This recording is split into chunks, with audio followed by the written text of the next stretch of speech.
Hey everybody, I'm JJ Johnson and you're watching Reality Survival. So today what I want to do is just talk with you real quick about what I think might be one of the most overlooked items in a tactical loadout gear setup. Um, and you know, people have a lot of different opinions on this. I'm not claiming to be a tactical expert or anything like that. I've had some training and I've been in the military a while and that kind of thing. Been in law enforcement for a while and different things like that. Um, but there's certainly a lot of people out there that know a whole lot more than I do. So if that's you, then you tell me that I'm wrong, then maybe I'm wrong. But in looking at a lot of guys' different setups, on YouTube and different things like that, what I have seen is that there's a few, basic things that seem to be overlooked in a lot of people's stuff. And it isn't, the plate carrier, because, everybody on YouTube has a plate carrier. And it isn't the war belt, because everybody on YouTube has got, the war belt as well.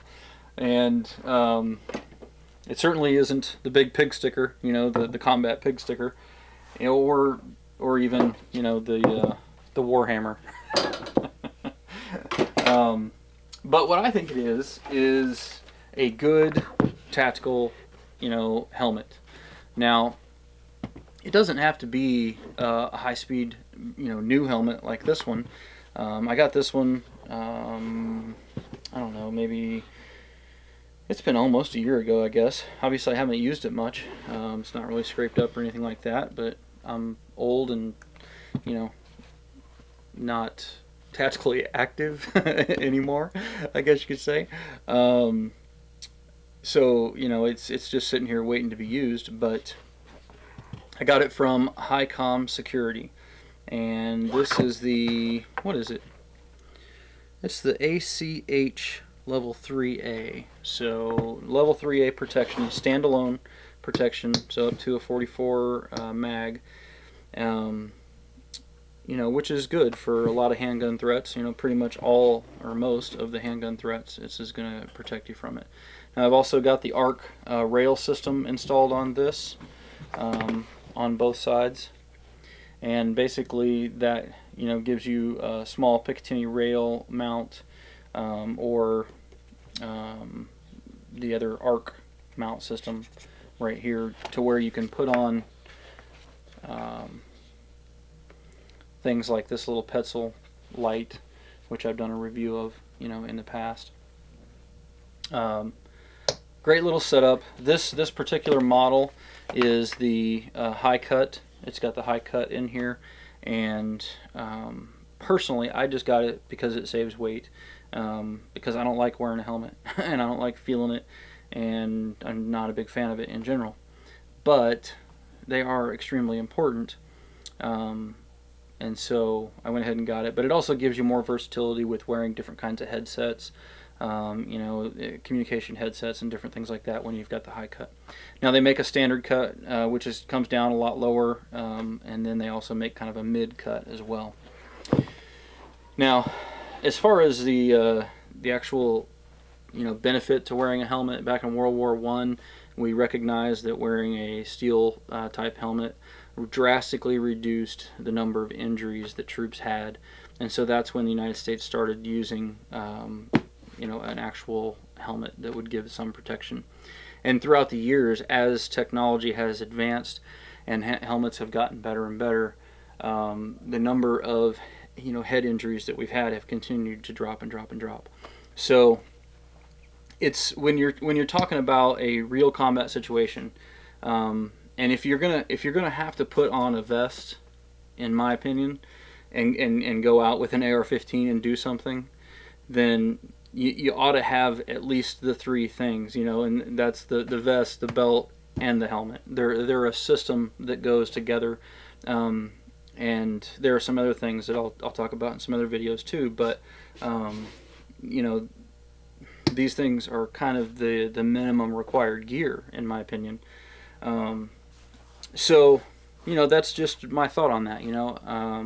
If you guys have got helmets, if you've picked up some Kevlars from military service, prior service, or from surplus stores or whatever the case may be, then that's great, and you should absolutely use them. And you can also upgrade them. You know, this has got a really nice suspension system in this one, and it's very comfortable to wear. It's got, you know, different pads in here and stuff like that. You can put different thicknesses and whatnot. And then it's got these straps that are, you know, all leather on the sides, and then kind of a foam in back, and it makes a big difference. You know, the old Kevlars that the military used, comparison between this and those, I mean, there's really no comparison. I mean, they're just two totally different beasts when it comes to weight and functionality and all that kind of stuff. Just being able to be maneuverable, you know, and all that. So anyhow, guys, I've droned on long enough about this. I just wanted to bring it up so that you guys would think about that and maybe consider adding this to your gear, because it is a life-saving piece of equipment, and although nobody likes to wear them, there's a reason that we do wear them in combat, and it does protect people. So consider, you know, taking a look at it. You guys could head down to HiCom Security's website by clicking the link in the description below, and see the different products they've got. They've got a number of different vests and plates and stuff like that. I've done some reviews on those in the past, but they've also got several different helmets and a lot of different options, you know, as far as the suspension systems and padding and these rails and all this kind of stuff. They're pretty spendy, you know. I mean, a good helmet like this, I think the HiCom price is around 300 something. No, maybe it's 400. And then the rail system was pretty expensive too. I think it was like 170. So it costs a lot, you know. I mean, it costs as much or more as a plate carrier and a set of plates, but you only got one nugget, you know. So anyway, just something to think about. As always, guys, I definitely appreciate it when you click the thumbs up button, when you share it with your friends on Facebook, Twitter, and Google+. And if you haven't subscribed to the channel, then I would love to have you as a subscriber. Trying to keep up with putting videos out as often as I can, and you'll see a mix of different things, from tactical related stuff, gun related stuff, to wilderness survival, disaster preparedness, urban survival, that kind of thing. So anyway, guys, take care, stay safe. I'll talk to you again soon.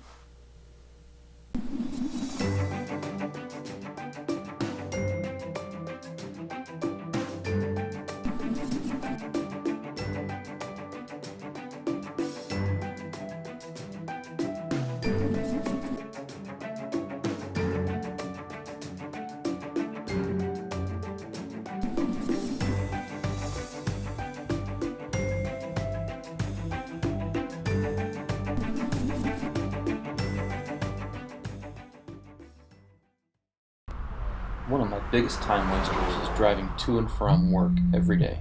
I can't text, I can't email, it's boring, and it wastes my time. But I started using Audible, listening to audiobooks as I drive. Audible gave me back 2 hours per day, and I love it.